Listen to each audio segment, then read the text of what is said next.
Assalamualaikum warahmatullahi wabarakatuh. Gimana kabarnya teman-teman semuanya?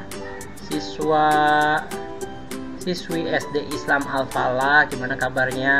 Alhamdulillah ya, luar biasa dan Allahu Akbar. Mudah-mudahan teman-teman dalam keadaan sehat selalu dan selalu diberikan kesehatan, rezeki yang berkah yang banyak dan melimpah buat kita semua, kesehatan jasmani dan rohani buat kita semua. Oke, pada kesempatan kali ini Bapak akan menjelaskan tentang mengenal cara kerja komputer untuk kelas 4. Oke, sebelum kita mulai, marilah kita awali pembelajaran kita dengan sama-sama membaca basmalah. Bismillahirrahmanirrahim. Lanjut ya. Nah, kita sekarang mempelajari tentang cara kerja komputer nih. Gimana sih cara kerja komputer dari awal? Apa aja sih proses-prosesnya? Yuk kita lihat yuk. Tuh, yang pertama, kalau proses kerja komputer itu pertamanya ada input.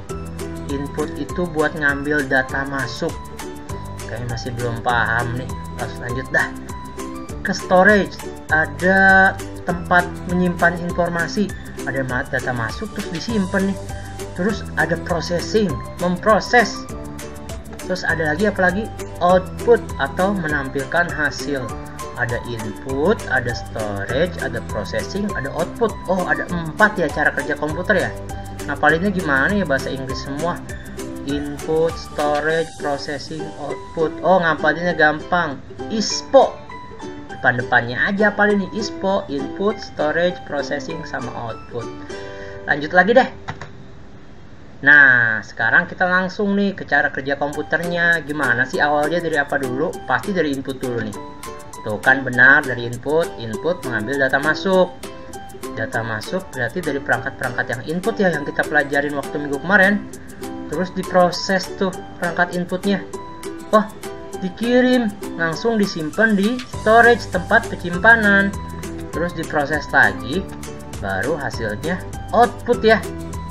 Wah, kayaknya sih ribet banget ya, tapi kalau kita perhatiin, kalau kita lagi ngetik sama lagi gerakin mouse, kok bisa langsung cepet banget ya, sepersekian detik. Kok bisa ya? Kita kenal dulu dah sama perangkat-perangkat inputnya nih.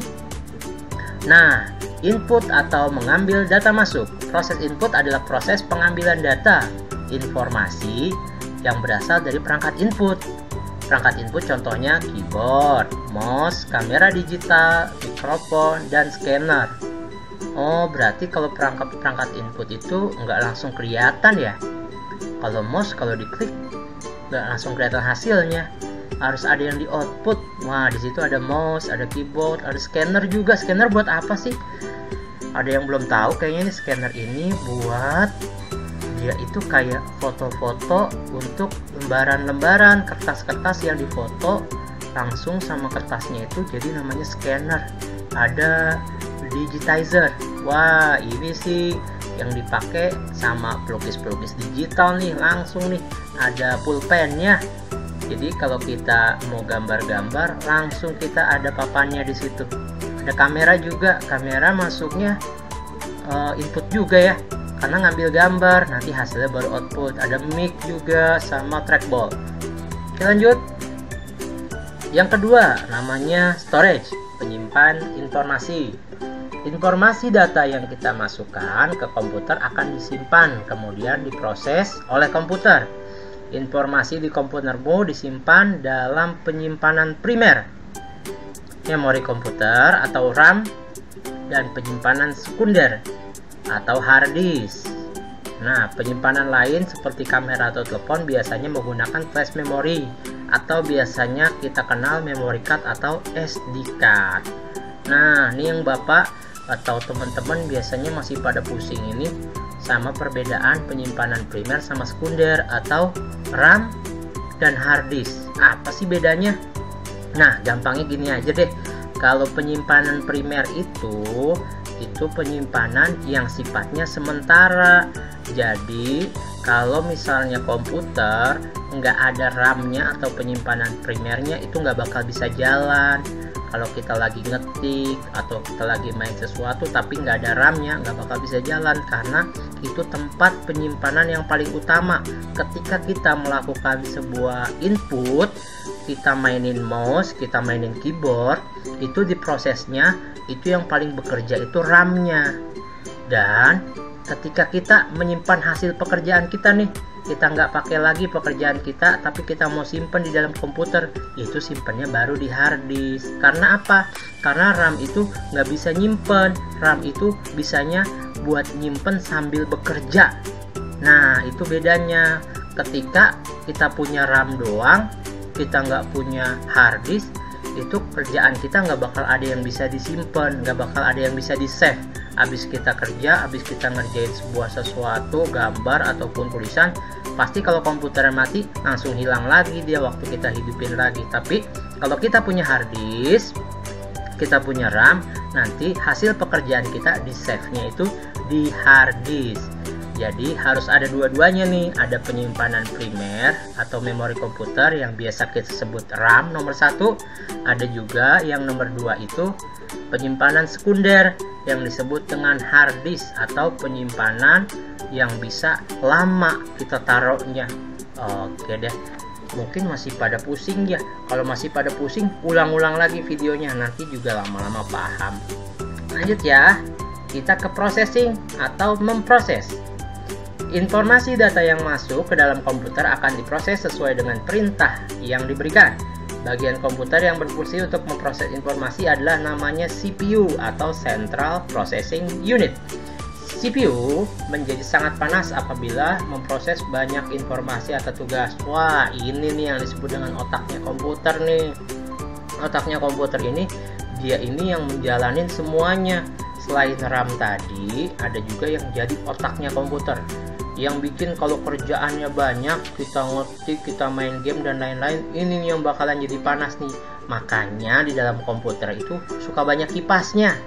Kipasnya buat apa? Itu buat ngipasin dia biar dia nggak kepanasan. Kalau semakin panas dan panas banget, bisa-bisa komputernya mati karena dia kelelahan saking panasnya. Gerah bro. Lanjut ya ke habis kita input, kita proses, terus kita simpan di storage, kita langsung output nih. Setelah data diproses, komputer akan menampilkan hasil dari proses tersebut. Perangkat output misalnya layar monitor untuk menampilkan hasil kita ya. Printer itu buat pencetak, loudspeaker itu buat pengeras suara, hasil daripada suara.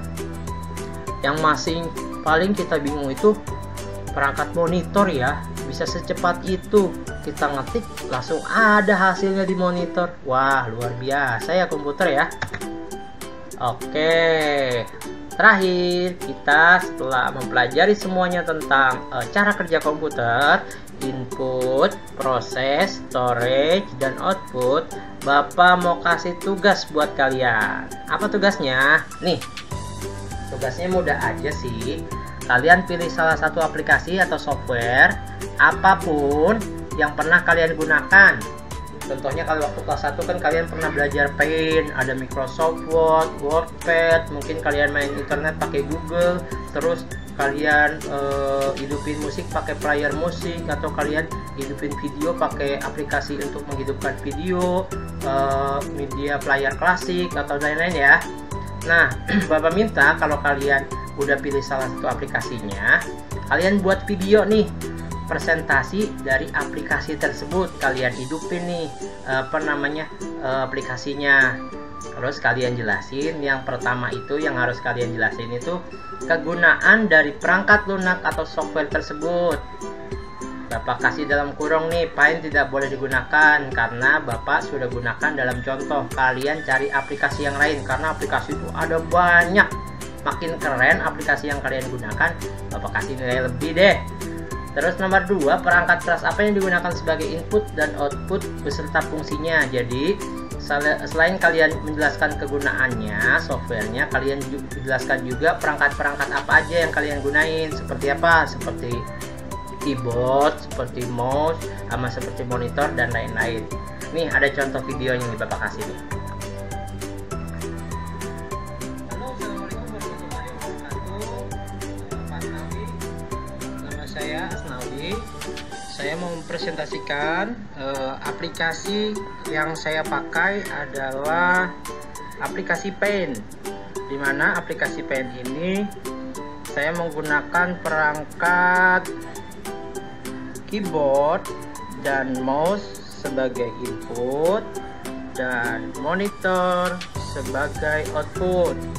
Kalau saya gambar di sini, saya coret-coret kayak gini, inputnya di mouse, terus masuk ke dalam komputer, diproses, lalu ada gambar coretan di sini.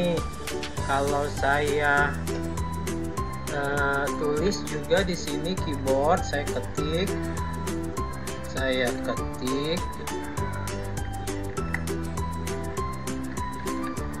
langsung diproses sama komputer dan ada ketik di sini tulisannya pindah ke dalam layar, dan bisa juga di outputkan, dicetak oleh printer. Terima kasih. Assalamualaikum warahmatullahi wabarakatuh. Oke tuh, tadi tugasnya buat kalian semua. Tapi Bapak nih kasih sesuatu. Bapak kasih keringanan bagi yang nggak punya laptop sama komputer. Misalnya di rumah dia nggak punya laptop, atau laptopnya lagi dipakai sama ayah bundanya, atau komputernya, laptopnya lagi rusak, terus mau ke tempat teman atau saudara, kan lagi pandemi nggak boleh kumpul-kumpul dulu. Ya udah deh, Bapak kasih keringanan. Kalian bikin aja presentasi dari tulisan kalian sendiri, kalian tulis di buku, bikin aja kayak gini nih. Contohnya Bapak kasih contoh Paint lagi ya. Kalian bisa cari aplikasi yang lain ya, tapi Bapak kasih contoh Paint. Berarti nanti tugasnya nggak boleh pakai aplikasi Paint. Nah, Bapak kalian kasih gambarnya dulu, gambar aplikasinya sama tulisannya tuh ada Paint. Terus kalian kasih kegunaannya. Tuh, kegunaannya untuk membuat gambar dan lukisan. Terus kalian jelasin juga perangkat keras yang digunakannya apa aja tuh. Mouse-nya bisa buat gambar, keyboard-nya bisa buat ngetik, layar monitor buat tampilan, printer buat cetak. Sama sih kayak tadi yang di video, tapi ini sifatnya tulisan ya. Jadi nggak ada alasan buat nggak ngerjain tugas karena nggak punya komputer ya.